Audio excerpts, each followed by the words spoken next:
Students, इस video में आप तंत्रिका कोशिका के बारे में पढ़ेंगे।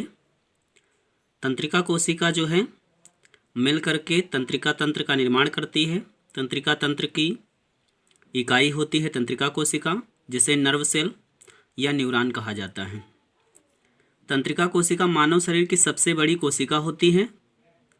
तंत्रिका कोशिका की लंबाई जो है 0.1 mm से लेकर के 1 मीटर या इससे अधिक लंबी भी हो सकती है। इसके दो मुख्य भाग होते हैं, कोशिकाकाय या कोशाकाय, जिसे साइटोन कहते हैं। कोशिका के मुख्य भाग में कोशांगकों सहित निसल कण भी होते हैं। सेंट्रोसोम के अभाव के कारण इन कोशिकाओं में विभाजन नहीं होता है। विभाजन नहीं होने का मतलब यह है कि एक कोशिका से दूसरी कोशिका यानी कि एक कोशिका से दो कोशिकाएं नहीं बन पाती हैं। इनमें सेल डिवीजन या कोशिका विभाजन नहीं होता है। जितनी ही शुरुआत में हो जाती हैं उतनी ही ज्यों की त्यों बनी रहती हैं। इनमें किसी भी प्रकार की कोशिकाओं की वृद्धि या संख्या में वृद्धि नहीं होती है। कोशा प्रवर्ध किसे कहते हैं? ये दो प्रकार के होते हैं, वृश्चिकाएं तथा तंत्रिकाक्ष। वृश्चिकाएं किसे कहते हैं? ये संख्या में अधिक आधारीय भाग में मोटे परंतु सिरों की ओर क्रमशः पतले होते हैं। इनमें निसलकण पाए जाते हैं। फिर तंत्रिकाक्ष किसे कहते हैं? तंत्रिकाक्ष को इंग्लिश में एक्सॉन कहते हैं। एक्सॉन जो है कोशिकाकाय की एक काफ़ी लंबा लगभग समान मोटाई का एक प्रवर्ध निकलता है, जो स्वतंत्र छोर पर शाखा में बट जाता है। इन शाखाओं के अंतिम छोर पर घुंडियाँ होती हैं। इनको संयुग्मन बटन कहते हैं, सिनेप्टिक बटन कहते हैं।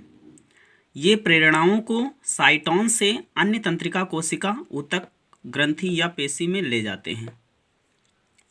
न्यूरिलेमा की बात करें तो तंत्रिकाक्ष, जिसे हम एक्सॉन कहते हैं, एक्सॉन में न्यूरिलेमा होता है और उसी न्यूरिलेमा में श्वान कोशिकाएं होती हैं। श्वान कोशिकाएं उद्दीपन के लिए बहुत ज़्यादा रिस्पॉन्सिबल होती हैं। यहाँ पर डायग्राम में आप देख रहे हैं, ये स्ट्रक्चर ऑफ नर्व सेल दिख रहा है, यानी कि तंत्रिका कोशिका की संरचना है। तंत्रिका कोशिका की संरचना की बात की जाए तो यहाँ पर देखिए, ये भाग जो है साइटोन कहलाता है, जिसे हम कोशाकाय कहते हैं, और ये न्यूक्लियस है, जिसे हम केंद्रक कहते हैं। यहाँ पर ये केंद्रक होता है। केंद्रक के अलावा जो है सूक्ष्म पार्टिकल्स दिख रहे हैं यहाँ पर, ये जो है निसलकण पाए जाते हैं। और इनमें यहाँ पर जो वृश्चिकाएँ दिख रही हैं तंत्रिकाक्ष के अलावा, ये वृश्चिकाएँ जो होती हैं दो भागों में डिफ्रेंशिएट होती हैं। जहाँ पर मोटी होती हैं उनको जो है क्या कहते हैं? डेंड्रॉन कहते हैं। फिर जो इनसे बारीक या छोटी पतली वाली शाखाएँ जो ये यहाँ पर होती हैं, इनको डेंड्राइट्स कहते हैं। तो यहाँ पर उसके अलावा जो मोटा लंबा प्रवर्ध निकलता है, जिसे हम तंत्रिकाक्ष या एक्सॉन कहते हैं, इसमें यहाँ पर देखिए इस प्रकार की जो संरचना दिख रही है, ये श्वान कोशिकाएं हैं।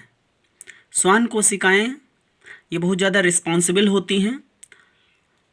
माइलिन शीथ ये यहाँ पर जो है बंडल की तरह आपको दिख रहा है, बीच में डॉटेड लाइन के द्वारा दिखाया गया है, ये माइलिन शीथ होती है।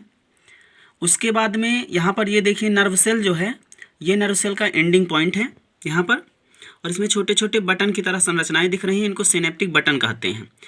यहाँ पर तंत्रिका कोशिका की शुरुआत या टॉप टू बॉटम अकॉर्डिंग दी गई है। यहाँ पर जब कोई भी संवेदना जो होती है वो डेंड्राइट्स को त्वचा के माध्यम से, क्योंकि डेंड्राइट्स जो होते हैं एपिडर्मिस के थोड़ा सा नीचे होते हैं, जिससे जैसे दबाव या ताप, नमी, इन सब चीज़ों का अनुभव जो है डेंड्राइट्स को होता है। डेंड्राइट्स अपनी संवेदनाओं को, अनुभवों को डेंड्रॉन को देता है। डेंड्रॉन जो है साइटोन को ट्रांसफ़र करता है, और साइटोन जो है क्या करता है, ये संवेदनाएं केंद्रक को देता है।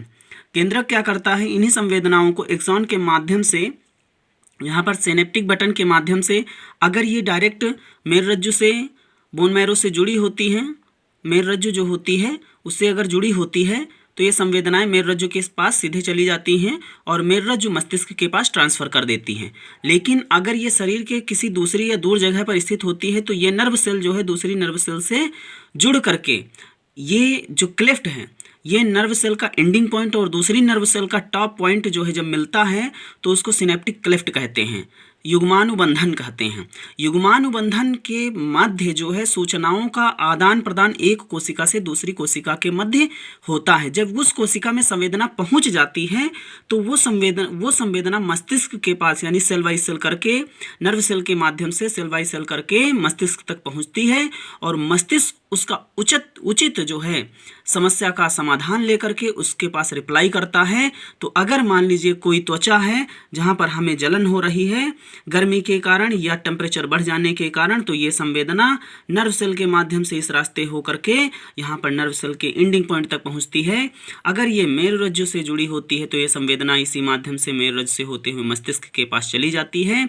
यदि ये दूर होती है तब क्या होता है कि दूसरी नर्व सेल से जुड़ना आवश्यक हो जाता है सिनेप्टिक क्लेफ्ट के माध्यम से युग्मानुबंधन के द्वारा। तो युग्मानुबंधन के द्वारा जो है ये संवेदना एक कोशिका से दूसरी कोशिका, फिर अगर वो दूसरी कोशिका फिर से दूर है मेरुरज्जु या मस्तिष्क से तो फिर दूसरा युग्मानुबंधन बनता है और इसी तरह से एक करके जो है युग्मानुबंधन या एक बाई एक करके कोशिका के माध्यम से संवेदनाएं मस्तिष्क के पास पहुँच जाती हैं। मस्तिष्क के पास जब पहुंच जाती हैं तो मस्तिष्क उनका उचित समाधान ले करके उसी माध्यम से रिप्लाई को भेजता है। क्या करना है तो यहाँ पर वो उसी माध्यम से या उसी तरीके से यानी कि त्वचा को हटाने का या उस अंग को हटाने का आदेश देती हैं तो ताकि जब नुकसान ना हो जाए, तो इसलिए यहाँ पर से उस संवेदना के प्रति संवेदनशील हो जाती है और उस अंग को हटा लिया जाता है। ये होता है तंत्रिका तंत्र का काम। यदि किसी भी जीवधारी के शरीर में अगर तंत्रिका तंत्र नहीं है तो उसका अस्तित्व लंबे समय तक जीवित या उसका अस्तित्व लंबे समय तक नहीं रह सकता है। अब यहाँ पर देखिए, जब कोई व्यक्ति पागल हो जाता है या व्यक्ति का कोई अंग कमज़ोर हो जाता है तो रुधिर के ना जाने से तंत्रिका तंत्र की जो वीकनेस या तंत्रिका तंत्र वीक हो जाता है, तभी ये समस्याएं उत्पन्न होती हैं कि उस मस्तिष्क के द्वारा उस व्यक्ति का उस अंग पर जो है नियंत्रण नहीं होता है। ठीक है, तो यहाँ पर अगर देखिए इस डायग्राम को ध्यान से देखिए, इसमें सारे अंग आपको दिखे गए हैं। डायग्राम को सही तरीके से समझिए। इसके बाद अगर पूछा जाए कि तंत्रिका तंत्र की इकाई क्या है, तो तंत्रिका तंत्र की इकाई जो है, क्रियात्मक इकाई जो है वो तंत्रिका कोशिका ही होती है, जिसे न्यूरॉन भी कहा जाता है। यहाँ पर नर्व सेल लिखा है, इसका दूसरा नाम न्यूरॉन भी होता है। थैंक्स।